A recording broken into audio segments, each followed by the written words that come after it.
Hi, welcome to Kandkops blogspot.com. Here to talk about football. Like the blog says, it's focusing on football, primarily with Dallas Cowboys, and a little bit of fantasy football. I'm Wade Maker, and I'm joined today by Dylan, Snoop Dogg 44 of fame on YouTube. We're going to talk a little bit about the preseason game last night with the Dallas Cowboys. It was their second preseason game. First one being the Hall of Fame, which, by the way, we are fresh off a visit from a couple of weeks ago. Went to the Pro Football Hall of Fame in Canton, Ohio. How cool was that, Dylan? It was pretty amazing. And it was awesome. Well, anyway, that first preseason game obviously doesn't use very many of the starters, but this second one did, with the Dallas Cowboys playing against the Oakland Raiders in Oakland. So we've got a few points here to talk about that game, and we're going to divide it by good and bad. So what would you like to start with, the good stuff or the bad stuff, Dylan? Let's probably start with the bad. All right. You know, if you think about it, you always want to hear the bad news first, then the good. Very good point. So let's start with the bad stuff. Dylan, you got to look at our list here. We didn't really prioritize it. We just got some good and bad stuff. We just got our bullet points. Little bullet points here. So bad stuff. You want to start with the first one? Penalties. That was an awful ordeal for the game because on, I think, the first play of our drive, the Cowboys, Jason Witten had a holding call. Yeah, your starter, Jason Witten. Yeah. Potential Hall of Fame. Right. So all year long, or all off season, after the debacle of 8-8 last year, we've heard Garrett and the whole group talk about how they've got to clean up with the mistakes and the penalties, and what do they do on the first drive with the starters? Get a holding call. Get a holding call, which negated. It was a 9 or 10 yard run by DeMarco Murray down deep in their territory because our defense. I think 11 yards. About 11, first down, deep in their territory because our defense had just gotten a fumble. So penalties rocked throughout the whole game, and most of them pre-snap penalties. So of the worst kind that we could think of. They have to clean that up, or we're going to be another 8-8 season this year. I think. And we don't want 8-8. No 8-8. Second one on the list. Romo. We have to talk about Romo, don't we? Romo was. He's not really worth his $180 or $8 million. 180, I think. $108 million contract. The first pass play of the game, Romo steps back in the pocket, and he has forever. His offensive line actually does their job for once, which we're going to cover on the good part. That's true. And he takes a step back, and he's looking, and then he scrambles out of the pocket, and he's still looking, and then he gets sacked. And then, when they took the footage back and did a replay, they showed Dez Bryant run his route completely open into the end zone. Completely open. I mean, literally, the people that were close to him were far away from him. That's, if you can understand that, I mean. And we read today. So far away. And we read today Miles Austin was open. They didn't show that on the replay, but they didn't show that one. So you basically have Miles Austin and Dez Bryant, your number one, your number two receivers open. I don't get it. So on the very opening drive of the first string offense, the very first play, Witten, arguably one of your team captains, main guys, gets a holding call, negates the run, pushes you back 10 yards. On the very next play, your team captain and main guy, Romo, just has a boneheaded play. He has tons of time, takes a sack, two people wide open in the end zone. So, it just kind of sets the tone for the rest of the team when your two main guys, Tony Romo and Jason Witten, right out of the box, first two plays, screw it up. I don't know. It's penalties and mistakes. And, we hope they get that fixed, but, the process can only last so long, all right? All right, well, we won't dwell too much more about Romo and Witten. It is what it is. They're obviously going to be starters. They've got to clean it up somehow. Cole Beasley injury. Cole Beasley actually looked good this week. He really did. Last week, not so good. That one touchdown pass in the end zone, he dove for it instead of running forward and trying to catch it. And fell, and looked bad. It just didn't make sense. I mean, why would you dive for it when you've got, a second or two to run forward and catch it? This week, though, made some great first down catches, made the touchdown catch from Kyle Orton. Looked great, but we had this, so we're kind of talking about good stuff, but we had it on the list on bad because last night he left the field with an injury. Yeah. Well, actually 2. Yeah, a couple of bad injuries. However, this morning we read that it was actually, they did the x-ray and it came back negative for his ankle, and So that's good. yeah, he'll be okay. So I bet he's still going to be around. Next bad stuff, receivers and backups. The backup receivers definitely was by far ridiculous. I was watching, what's his name, number 85?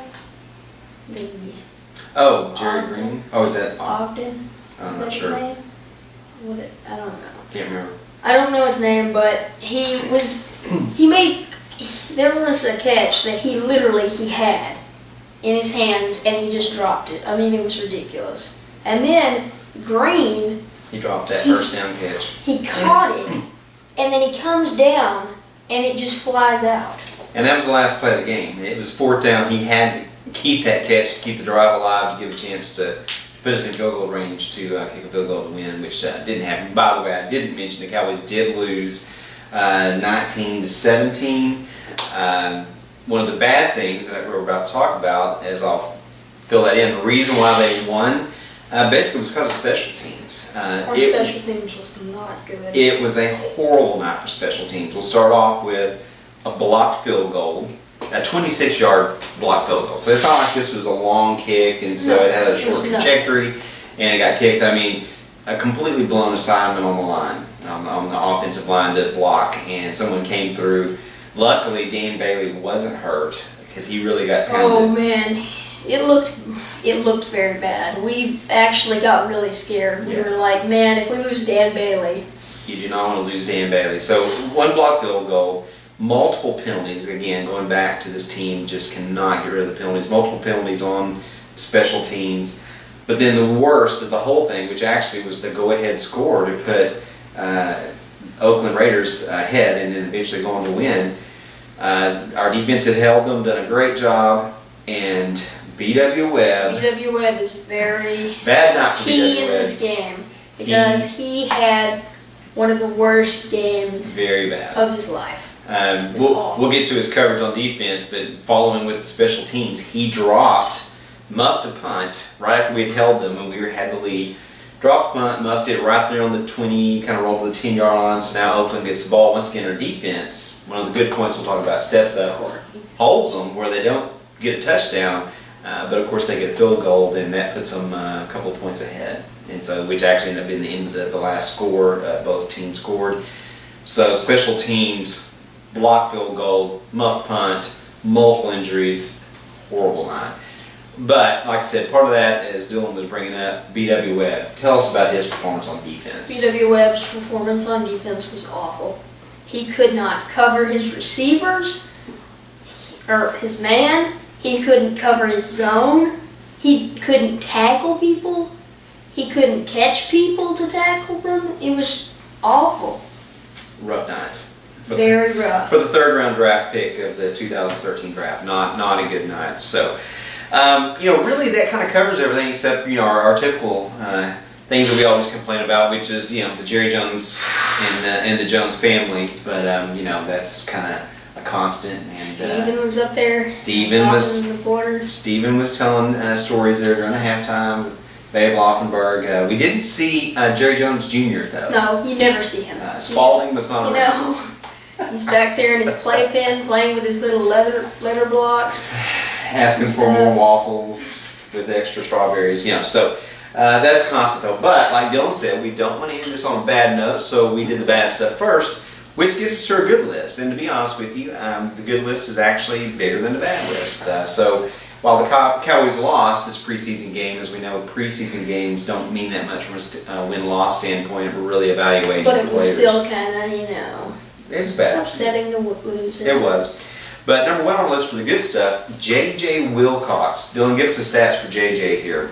He had 6 tackles and an interception. Yes. And he was named player of the game.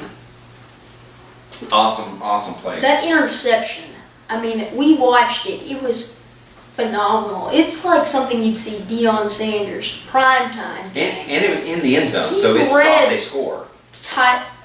What's his name? Terrell Pryor. He read Terrell Pryor's eyes like nobody would know. He was back there in the end zone, in his zone, watching, and as soon as he saw Terrell look at that receiver and go to throw it, he ran and he jumped up and he caught it right in front of the receiver, and he almost ran it out of the end zone. Then he kind of thought, there was someone about to catch him anyway, which was awesome. That way he was down in the end zone. They got to bring the ball out to the 20. But, incredible play how he did it. But being in the end zone, it stopped the score, because even obviously if we stopped them, they'd probably get a field goal out of that. So it stopped at a minimum of 3 points, maybe even 7 points. So because JJ Wilcox in the Hall of Fame game didn't have he had a rough good night. game. He was kind of the B.W. Webb of the Hall of Fame game, and Garrett talked about it this past week, that he needed to step it up, and he did. Now, I did notice they talked about last week that he was having problems with safety. It's very important with safety because you're dealing with so much space during tackling. He wasn't getting the right angles on his tackles, so he was missing some tackles. And I noticed one last time he got a bad angle and missed, but that was really the only thing. Again, led the team in tackles, player of the game. Tackles in a Great job. preseason game. That's Great really job. cool. Sean Lee. Sean Lee. Tell us about Sean Lee. He had, I think, 2 forced fumbles, Yeah. quite a few tackles for a loss, a lot of tackles, and he just looked phenomenal. He's my favorite player on the Cowboys squad besides Lance Dunbar. We'll talk about him in a minute.